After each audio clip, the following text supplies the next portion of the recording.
Suis-je le seul en France qui est actuellement froid? J'espère que tu vas bien aujourd'hui dans cette petite vidéo, petite introduction un petit peu lente, un petit peu sympathique. J'espère en tout cas que tu vas passer une bonne journée, mais en tout cas dans cette vidéo nous allons parler un petit peu de Monica Rambeau dans la série WandaVision.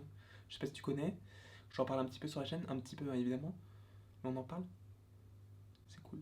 Nous allons aborder Monica Rambeau dans cette vidéo. Pourquoi? Parce que c'est un personnage assez atypique, assez intriguant, et à mon avis très intéressant par rapport à la suite de WandaVision, puisque selon moi, par rapport aux autres personnages, elle pop, elle sort du lot, et je vais vous expliquer pourquoi avec ce que l'on a vu dans les différents trailers, ce que l'on a vu dans les 2 premiers épisodes. Il y a beaucoup d'éléments qui peuvent te faire dire que Monica Rambeau n'a pas été créée par Wanda, et ça de toute façon on le sait, si vous avez vu les photos de tournage auparavant, on va en parler un petit peu. Mais du coup, pour l'instant, selon moi, puisque rien n'a été officialisé, on n'a pas encore eu de retour sur investissement de l'idée, mais je pense que Monica Rambeau n'a pas été créée par Wanda et est bien un personnage à part entière qui a réussi à intégrer le multivers, ou plutôt l'univers de Wanda. Demain, on va parler de Wanda, de savoir si c'est elle qui fait ça ou si elle est manipulée par quelqu'un. Il y a eu énormément d'easter eggs dans les 2 premiers épisodes et je suis sûr que dans le 3e, il va y avoir des petites surprises. Bref, en tout cas, prends ton temps devant cette vidéo parce que je ne sais pas si elle sera très longue, mais elle sera peut-être intéressante pour t'aider à comprendre Monica Rambeau dans la série WandaVision. Alors déjà, Monica Rambeau, c'est qui? Le personnage de Monica Rambeau est la fille de Maria Rambeau. Est-ce que ça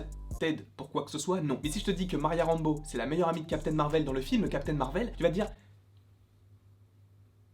Yes. Et oui, tu peux te dire yes. Pourquoi? Eh bien parce qu'en fait, c'est un personnage qui était donc dans le film Captain Marvel, mais à l'époque, donc le film Captain Marvel, il me semble qu'il se déroule en 1995 pour être précis, ou en tout cas aux alentours des années 90, et donc l'enfant de Captain Marvel est donc aujourd'hui dans WandaVision, sous les traits évidemment d'une autre actrice, puisqu'elle est adulte aujourd'hui. Donc c'est bien ce personnage qui est le même. Sauf que, d'après certaines photos de tournage et ce que l'on sait aussi du personnage dans les comics, alors je ne me suis pas forcément renseigné à 100% sur le personnage des comics, puisque moi je me focalise uniquement sur les films, et de savoir ce qu'il va se passer dans le MCU pour le personnage. Par rapport aux photos de tournage que l'on a eu de WandaVision, on a vu qu'elle était devant une porte où il y avait un logo. Un logo qui n'est pas étranger au début de la série WandaVision. Pourquoi? Eh bien parce qu'en fait, ce logo est étrangement ressemblant à celui qu'il y a sur la télé et sur le carnet de l'épisode 1 à la fin. Ce même logo que l'on retrouve également sur l'hélicoptère que Wanda trouve dans son buisson, et un logo que l'on retrouve également dans le dos de l'apiculteur à la fin de l'épisode 2. Et ce logo n'est autre que le logo du SWORD. Alors, sachez que le SWORD c'est un petit peu un shield intergalactique si je puis dire ainsi, mais si vous voulez une vidéo un petit peu plus dédiée, une sorte d'histoire du SWORD pour qu'on puisse vraiment tout comprendre de l'univers de WandaVision, n'hésitez pas à me le dire en commentaire puisque j'aimerais beaucoup la faire, et je ne suis pas forcément la personne la plus calée dans les comics, mais j'ai vraiment envie de savoir si le SWORD peut avoir une incidence capitale et une importance par la suite, notamment par rapport à Secret Invasion, et je pense que ce n'est pas impossible. Évidemment, le lien entre Wanda et Secret Invasion, on va en parler, mais pas maintenant, ce n'est pas le sujet, il faut attendre un petit peu qu'il y ait des épisodes pour voir si ça peut être plausible. Elle ferait donc partie du SWORD, et en plus sur d'autres photos de tournage, on la voit en compagnie de Jimmy Woo. Et Jimmy Woo, c'est l'inspecteur Woo dans Ant-Man et la Guêpe, qui faisait partie du FBI, mais est-ce que le FBI fait entre guillemets partie du SWORD? Est-ce qu'il a changé du FBI au SWORD? Je ne sais pas, mais en tout cas là, il semble faire partie du SWORD avec Monica Rambeau. Et aussi avec Darcy, dont on parlera très bientôt. Monica Rambeau ferait donc partie du SWORD. Le SWORD donc qui a été introduit dans les 2 premiers épisodes de WandaVision, même si c'est la première fois que l'on voit ce logo dans l'univers Marvel. Sachant qu'il n'y a plus l'Hydra et le Shield, la mise en place de cette institution n'est pas forcément très étrange. Mais on y reviendra évidemment si vous voulez la vidéo en rapport avec le SWORD. Le SWORD qui semble être autour de la bulle que crée Wanda. Et ça de toute façon, on peut faire des connexions assez logiques, puisqu'autour de Wanda, tu as vraiment une sorte de mini base militaire, un petit peu comme ce qu'il y avait par rapport au Shield autour de Mjolnir dans le film Thor. Sauf que dans le cas présent, c'est la bulle d'univers de Wanda qui est entourée par le SWORD. Et donc on a vu Jimmy Woo dans le trailer, on a vu également Darcy, on a vu également d'autres soldats, et on a vu des hélicoptères, etc. On sait qu'il y a le SWORD qui est autour, et on le sait depuis la fin de l'épisode 1. Monica Rambeau, si on se focalise sur les photos de tournage et si on connaît un petit peu le personnage, on peut se douter que ce personnage-là fait partie du SWORD, sauf que la plupart des gens ne la connaissent pas forcément. Pourquoi? Parce que le personnage est bien Monica Rambeau, mais en soi, si on ne s'est pas renseigné à 100%, on ne sait pas que le personnage est Monica Rambeau, puisque dans l'épisode 2, elle se fait appeler Géraldine. Donc tu ne peux évidemment pas faire le rapprochement entre la Monica de Captain Marvel qui est enfant et la Monica adulte qui dans l'univers de Wanda se fait appeler Géraldine. Donc ça c'est vrai que c'est un petit peu compliqué à comprendre si on n'a pas forcément tous les éléments, mais il faut savoir que ces 2 personnages sont les mêmes. L'affirmation que l'on peut poser par rapport à toute cette mise en place, c'est que Monica Rambeau n'a pas été créée par Wanda. Mais après c'est possible que certains d'entre vous me disent « mais tu dis ça ?»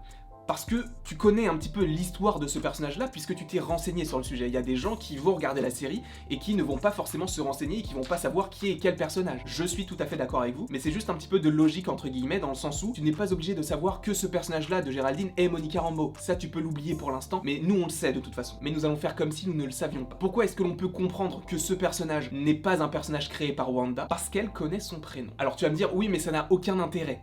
D'accord. pas de souci, puisque tous les personnages ont un prénom. Sauf que quand Wanda apprend l'existence de plusieurs des personnages, ils donnent leur nom assez rapidement. Sauf que pour le personnage de Géraldine, elle réfléchit. Bon, déjà c'est un peu bizarre qu'elle réfléchisse par rapport à son prénom. Donc tu peux comprendre qu'elle cherche un prénom pour se présenter face à Wanda. Donc cela veut dire qu'elle n'avait pas forcément l'idée de son prénom. Alors, est-ce que ça veut dire qu'elle a été créée par Wanda? Selon moi, non. Puisque revenons à l'épisode 1, au moment du dîner. Quand Monsieur Hart demande à Vision et à Wanda d'où est-ce qu'ils viennent, ils ne savent pas quoi répondre. Et pourtant, c'est quelque chose de précis sur leur vie, de savoir à quel moment est leur date d'anniversaire de mariage, ou toutes ces petites choses-là, qui font que Wanda ne semble pas vraiment être consciente de tout ça. Sauf que tu as donc ce personnage de Géraldine qui, elle, réfléchit et a la réponse. Vision, qui est donc un personnage créé par Wanda, quand on lui a posé la question de savoir d'où est-ce qu'il venait, il n'a pas su répondre. Alors que c'est une question entre guillemets simple. Donc on sait que Vision, par rapport au fait qu'il ait été tué dans Avengers Infinity War, on sait que ce n'est pas le vrai Vision entre guillemets. Sauf que l'on peut se dire, par rapport à ce qu'il se passe dans l'épisode 2, que Géraldine est bien un personnage qui n'appartient pas à l'univers de Wanda. Ensuite, un autre petit exemple qui te fait dire que le personnage a popé de nulle part, c'est que quand Agnès et Wanda se rendent chez Dottie, donc celle qui dirige un petit peu entre guillemets la ville, tu as ses sbires ou ses acolytes qui sont derrière elle, donc les différentes femmes qui la suivent. Sauf que si tu remarques bien, elle n'est pas présente. Donc en fait, elle a réellement entre guillemets popé au moment de la petite réunion. Cela veut dire que ce personnage entre guillemets sort de nulle part. Alors oui, elles ont pu se retrouver à un endroit et tout, mais c'est le seul personnage qui ne faisait pas partie de toute cette petite réunion avant que l'on puisse la découvrir. Donc cela montre bien que ce personnage est un petit peu étrange. Donc là évidemment je parle à ceux qui ne connaîtraient pas l'existence de Monica Rambeau, etc. Là c'est vraiment pour préciser mon propos par rapport à Géraldine. Mais ce qui est d'autant plus étrange, c'est ce qu'il se passe dans le trailer. Pourquoi? Puisque dans le dernier trailer, il me semble qu'à un moment donné, tu as la même actrice qui joue Géraldine, et donc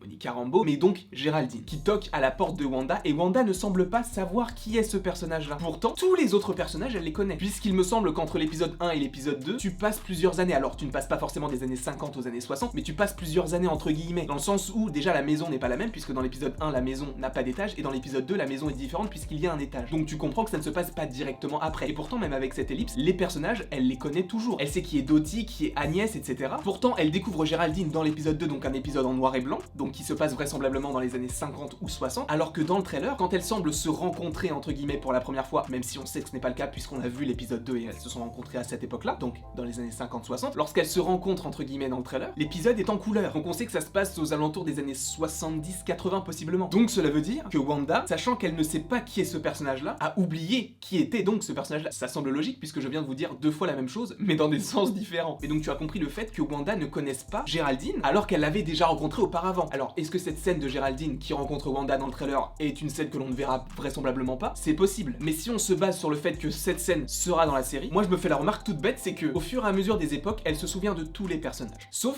du personnage de Géraldine. Parce que selon moi, c'est l'un des seuls personnages qui n'a pas été créé par Wanda et qu'elle ne peut pas entre guillemets réellement contrôler. Sauf que justement, je pense que tout ça va être découvert par Wanda, puisque, vous l'avez vu à la fin de l'épisode 2, Wanda quand elle découvre qu'il y a un apiculteur avec le logo du Sword, elle dit non et elle rewind. C'est-à-dire qu'elle fait en sorte que cet élément n'ait jamais existé. Sauf que je pense que Géraldine est quelqu'un qui est extérieur à cette bulle et qui a réussi à rentrer et va essayer au fur et à mesure des époques de raisonner un petit peu Wanda et de rentrer dans son jeu. Sauf que je pense que Wanda va prendre conscience de tout cela et va envoyer Monica Rambeau ou Géraldine hors de sa bulle. C'est pourquoi dans l'un des premiers trailers de WandaVision, on voit ce personnage sortir de la bulle et atterrir sur le sol, et après tu vois il y a un hélicoptère qui met de la lumière sur ce perso, tu sais, et ils courent tous vers elle. Je pense que c'est tout simplement Wanda qui s'est rendu compte que ce personnage-là n'était pas un personnage qui voulait du bien à tout son univers, qu'elle veut être idyllique. C'est pourquoi elle l'a dégagé de son univers, et c'est pourquoi le personnage de Géraldine ou de Monica Rambeau est expulsé du multivers et atterri entre guillemets au Sword, puisque selon moi elle faisait déjà partie du Sword, elle a intégré le multivers et Wanda s'en est rendu compte, donc elle a expulsé. Et je pense que ça c'est ce qui va énerver Wanda, puisque ça fait quand même beaucoup de choses, puisqu'il y a l'apiculteur, tu as le petit hélicoptère, enfin il y a plein de choses déjà dans les deux premiers épisodes. Est-ce que c'est vraiment Wanda ou est-ce que c'est quelqu'un au-dessus d'elle? On en parlera demain. Mais je pense que l'histoire de Monica Rambeau peut se passer de cette façon. Alors après, peut-être que je me trompe et c'est fort possible, mais je me dis que ça peut être plausible, alors n'hésitez pas à me mettre en commentaire si vous y croyez ou pas. En tout cas évidemment, comme je l'ai dit, tu peux commenter ton avis, tu peux également aimer,